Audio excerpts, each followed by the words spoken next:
Bonjour et bienvenue à ce dernier volet, le chapitre numéro 4 de cette exploration que l'on fait du cours donné par l'AVSO sur la classification des étoiles variables et les courbes de lumière. Bon, là, on va attaquer les cataclysmes. C'est un petit peu plus sérieux, c'est un peu plus spécial.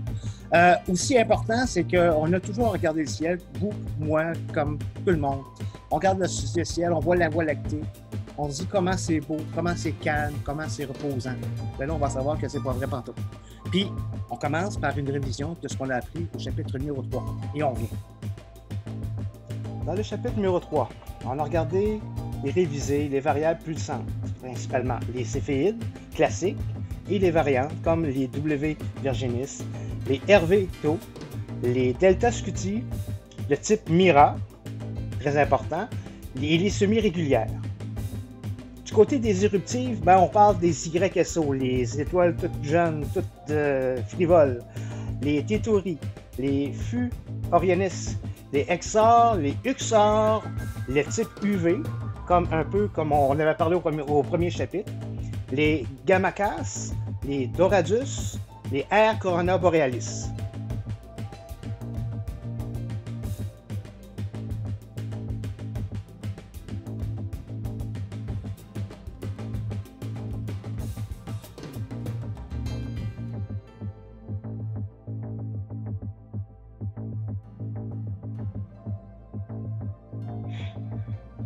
Depuis le début de ces chapitres qu'on vient de passer, c'est-à-dire les 3 premiers chapitres, vous vous êtes rendu compte qu'il y a une progression sur la matière à assimiler, la complexité de la matière aussi.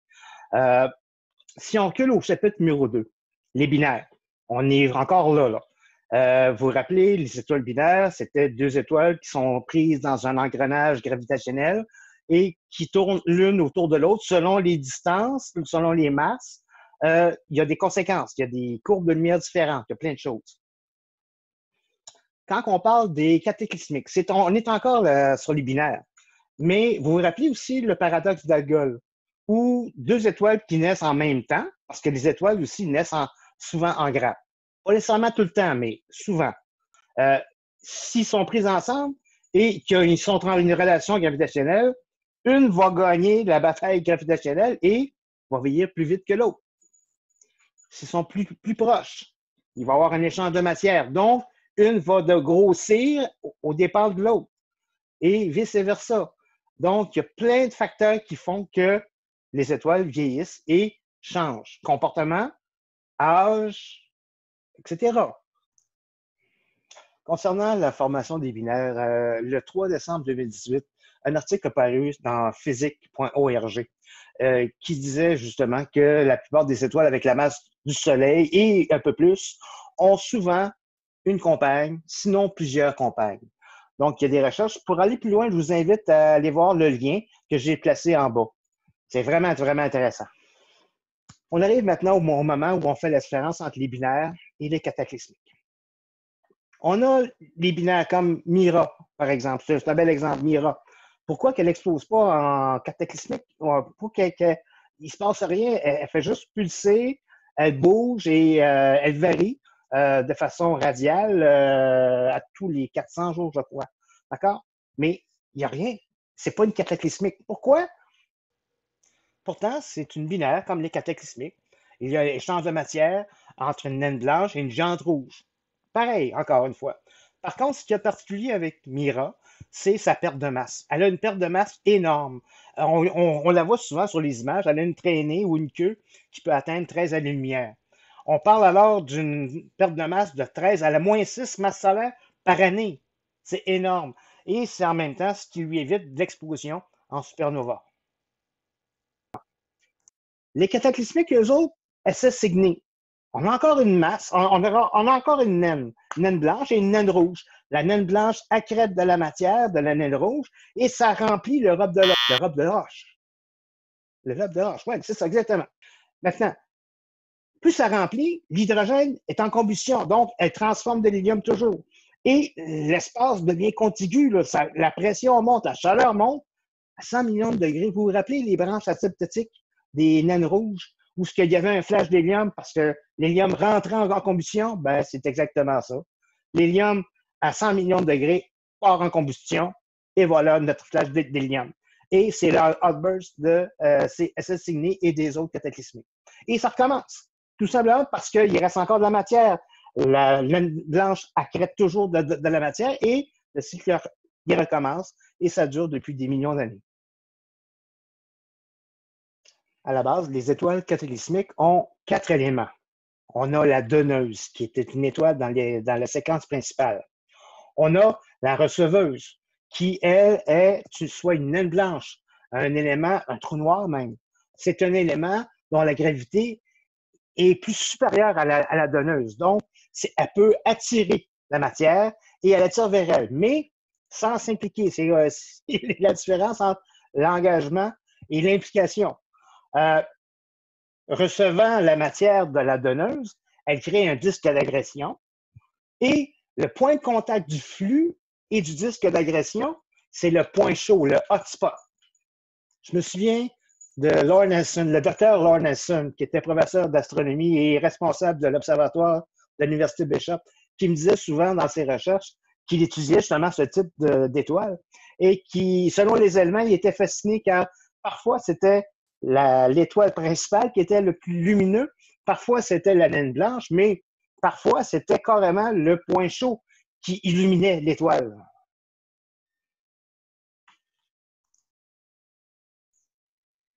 On revient à l'origine avec le graphique. Vous vous rappelez, cataclysmique, il y avait quelques éléments, donc Z, AND, UG, SNN, Nova, etc. Il y en a juste quelques-uns, on s'entend, parce que dans le sujet, il y en a beaucoup, beaucoup, beaucoup plus. Donc, on va commencer par le début, les UG. Wikipédia nous apprend que cette étoile a une orbite aux alentours de 4 heures à 11 minutes, ce qui est quand même très court. Et durant cette période, elle varie de 14 à 15,1 de magnitude.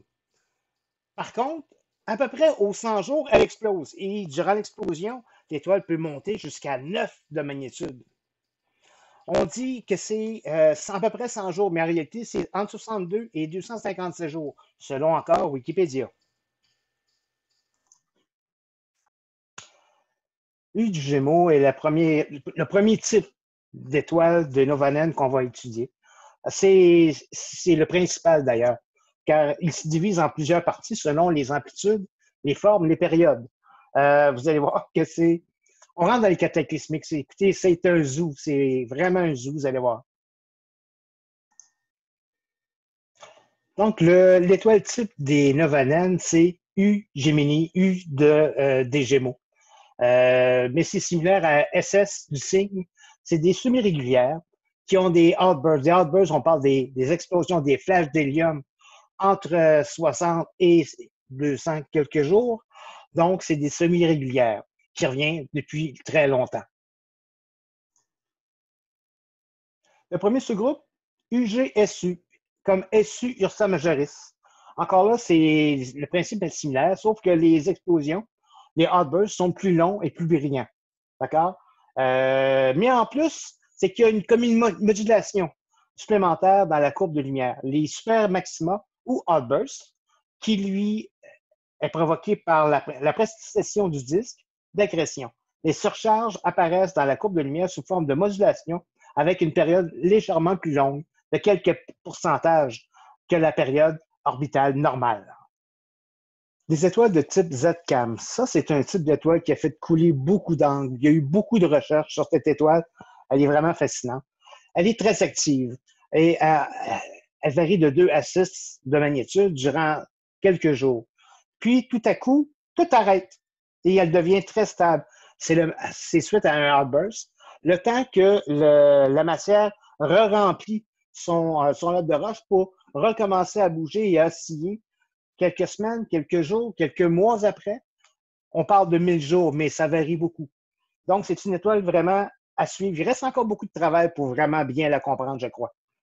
Les WZ Sagittaires. Là, on s'approche tranquillement du comportement des supernovas, nova, des étoiles plus massives. On a une explosion, c'est encore une novanen, mais on a une explosion. On remarque une variation aux 90 minutes, à peu près, d'une magnitude. grosso modo. L'intensité de l'étoile baisse jusqu'à peu près la moitié où on remarque des éclats d'écho, des réverbérations de l'explosion sur une certaine période. Puis, c'est l'extinction de l'étoile jusqu'à la prochaine explosion. Voulez-vous de l'action? En v'là. ER Ursa Majoris. Ça, c'est une autre étoile encore extraordinaire. Ces étoiles-là, il y a entre 20 et 50 jours entre les outbursts. Imaginez, il doit y avoir un flux de matière qui circule dans le disque d'accrétion incroyable. Pour monter la pression et sauter en outburst aussi rapidement que ça. Et surtout, c'est que par rapport à cette circulation de matière, le point chaud, le hotspot entre les outbursts, il tombe en super éclat, comme qu'on dit. Ici, lorsqu'elles sont pas en super éclat, ces étoiles montrent des fréquents éclatements normaux. Donc, c'est le point chaud qui éclate et qui éclaire.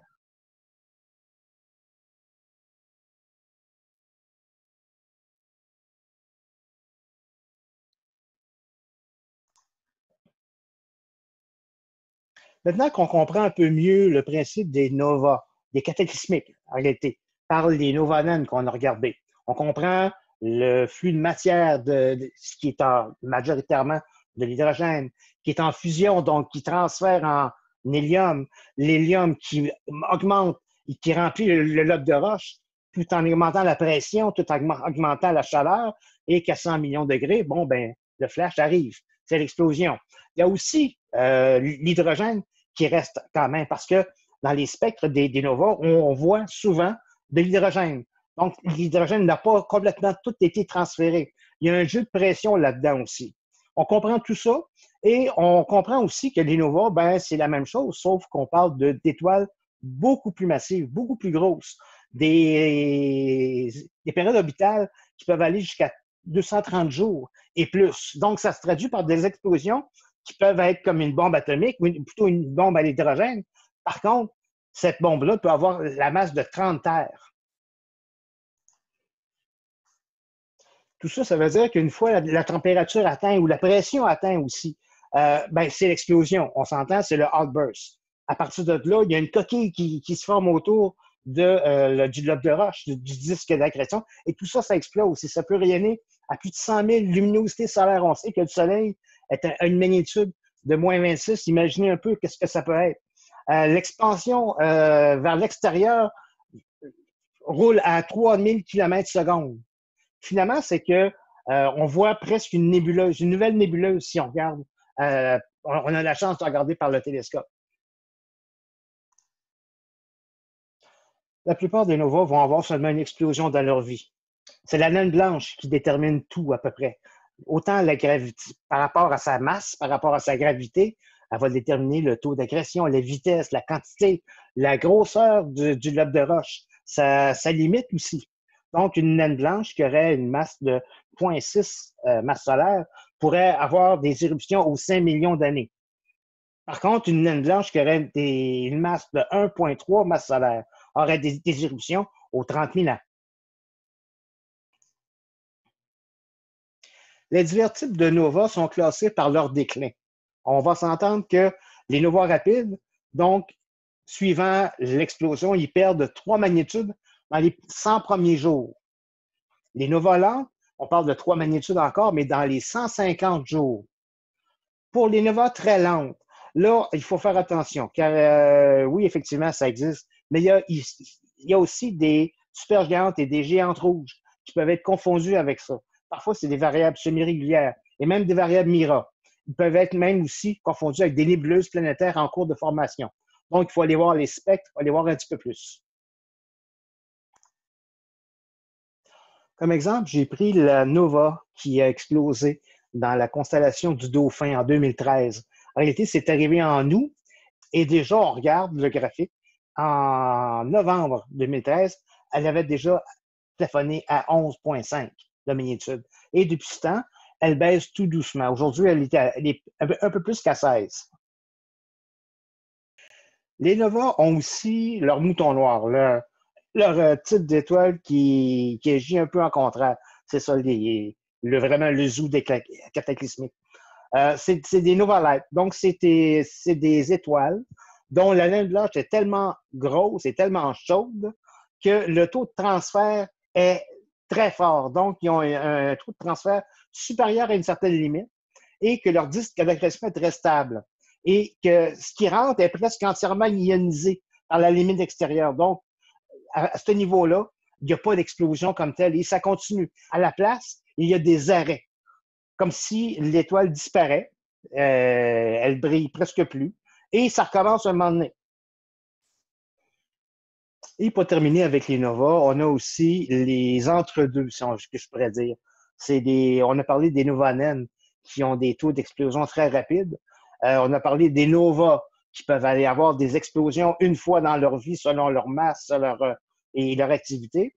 Mais on a l'entre-deux. Par exemple, c'est les novas naines un petit peu plus grosses et qui sont récurrentes. Donc, par exemple, on a RS du Serpentaire qui a eu quand même 6 éruptions depuis 1898.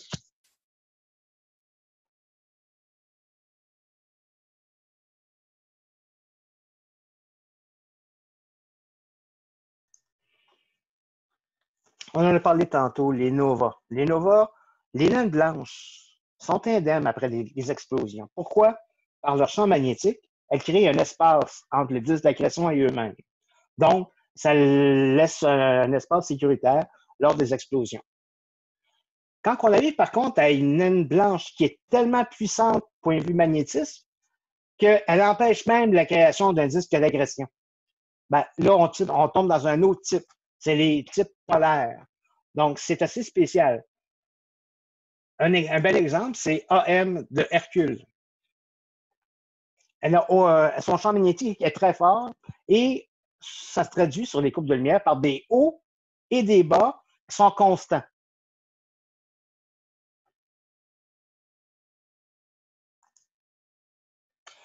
Bien sûr, parce qu'on a des hauts, des étoiles très fortes en magnétisme et très bas, ben, on a aussi les intermédiaires. Les intermédiaires comme des Q de Hercule. Donc, on a un disque à l'accrétion cette fois. Par contre, on a aussi du magnétisme très fort.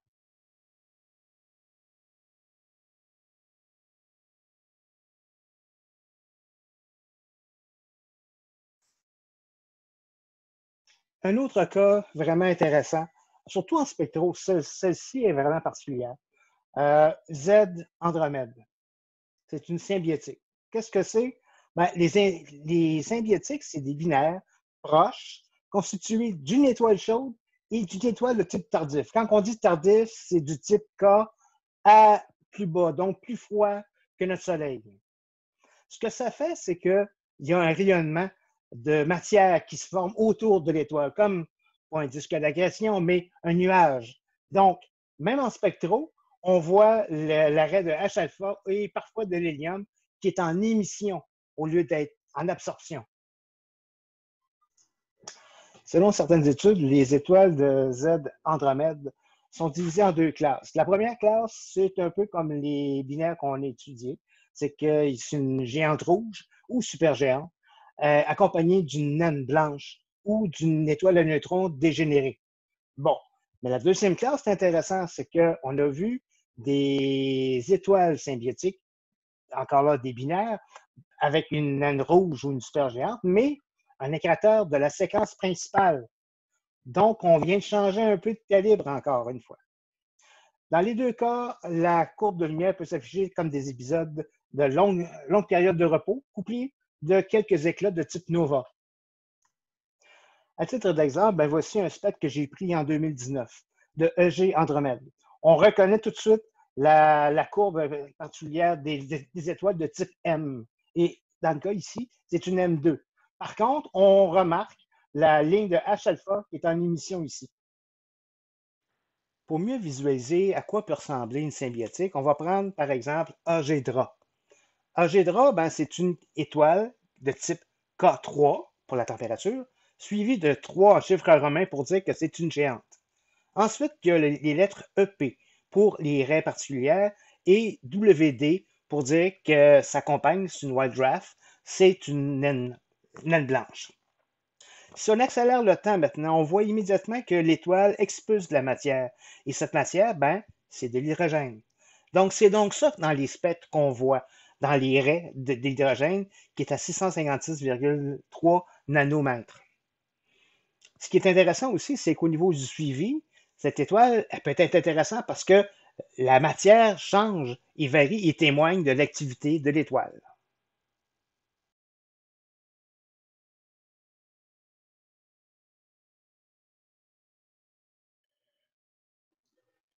Donc, les supernovas. On ne peut pas aborder les supernovas sans aborder la fin des étoiles. On s'entend, une supernova, c'est la fin de l'étoile. Et on a deux types, celle par effondrement de cœur et par explosion thermonucléaire. La fin des étoiles, ça aussi, simplement comme notre Soleil, il n'explosera pas. Il y a une masse critique, il y a des masses critiques en fin de compte qu'il faut respecter.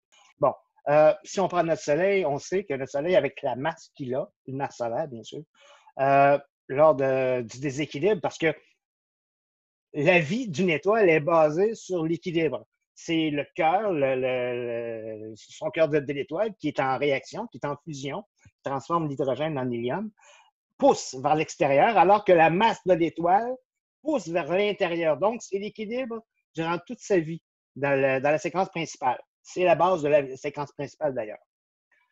Maintenant, lors de son implosion du Soleil, ce qui se produit, c'est que le cœur ne sera plus en équilibre, l'hélium aura pris le dessus et tout à coup, il y aura effondrement. Toute la matière s'effondre tout simplement et elle va faire un rebond et toute l'enveloppe du Soleil va simplement s'éparpiller, un peu comme M27, qui est un très bel exemple.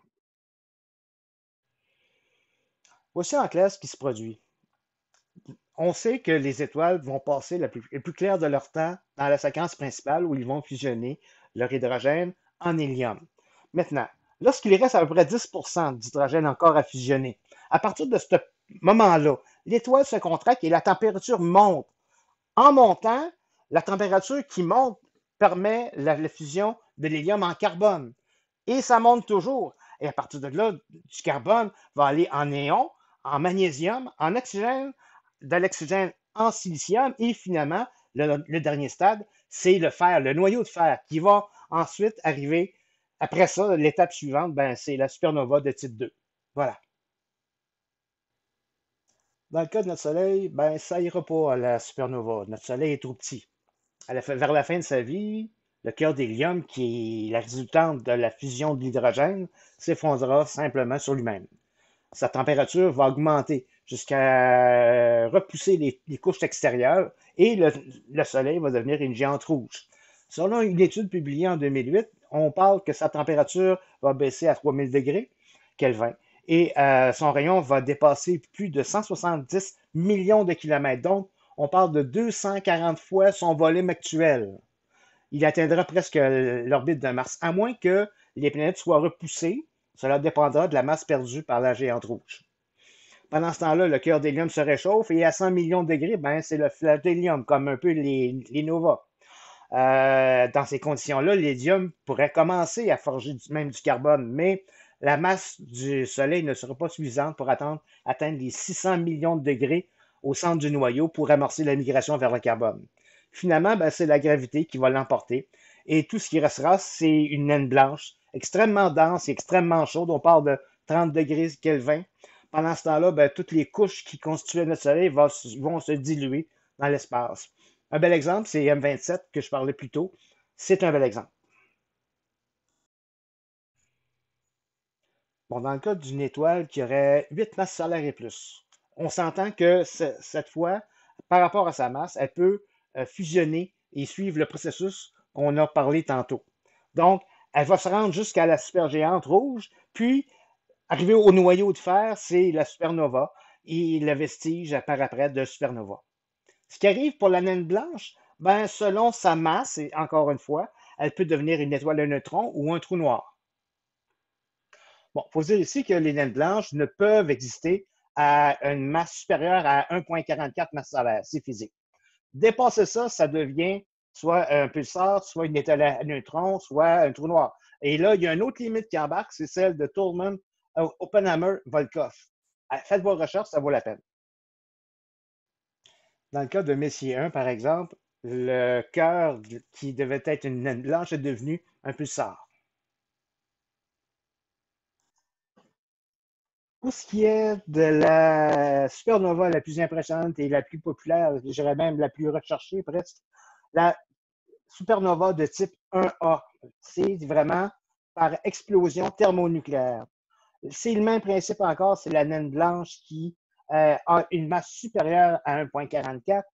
Toutes les limites de celles de Chandrasekhar et de Oppenheimer s'appliquent aussi.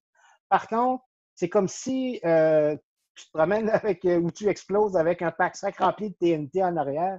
Il y a une étoile, il y a un disque à l'accrétion. Alors là, quand ça pète, tout explose et il ne reste vraiment plus rien. La naine blanche explose et tout ce qui reste, c'est de la matière et un nuage.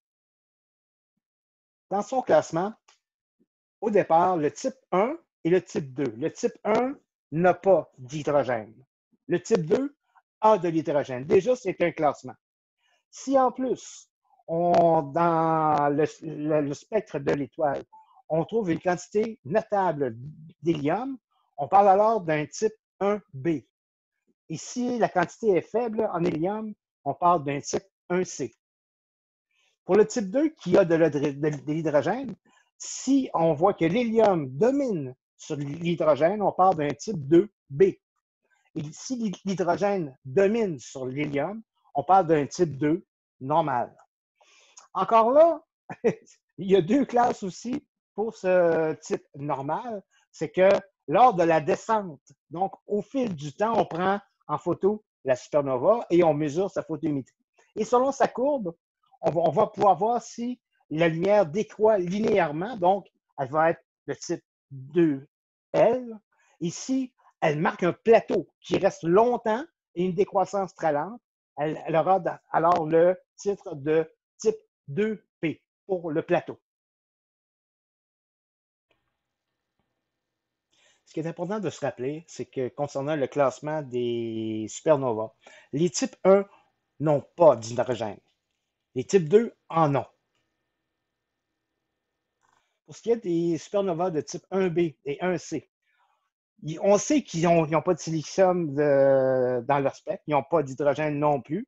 On connaît plus ou moins leur principe de formation. Par contre, on pense que ça serait dû à l'effondrement d'une Wolf-Rayet de faible masse. En tout cas, il y a un lien qui est sûr sur les sursauts gamma et ça semble bien établi. Et quoi encore? Si on prend cette énumération-là, il recule d'une vingtaine d'années, ça s'arrêterait là. Il n'y aurait plus rien. On disait que les supernovas, ben, c'était à peu près tout. Là. Mais déjà, dans les années 80, on commençait à parler de hypernova. Hypernova, on pensait surtout à des explosions théoriques qui auraient peut-être rapport aux énormes étoiles de population 3 de l'univers primitif. Mais aujourd'hui, c'est connu sous SN à instabilité de paire. Donc, c'était des explosions extrêmement grosses, mais c'était juste des théories. Dernièrement, on en a trouvé. La première hypernova observée a été SN 1998 BW, avec une luminosité de plus de 100 fois supérieure à un type 1B standard. Cette supernova a été la première à être associée à un sursaut gamma, d'ailleurs. Les rafales de rayons gamma. Si on veut trouver une source lumineuse plus grande que les supernovas, ben voilà, c'est carrément des explosions qui se passent au milieu de certaines galaxies qui sont très loin. Donc ça, c'est un autre sujet à suivre. Encore là, c'est une dernière trouvaille des 10 dernières années. On pense aussi que les noyaux galactiques actifs, les AGN, en anglais, c'est Active Galactic Nucleus, seraient peut-être aussi reliés à ça. On parle encore de galaxies dont le centre, le noyau, est un trou noir très actif et qu'on a étudié beaucoup. On a aussi trouvé plusieurs objets similaires qu'on a étudiés.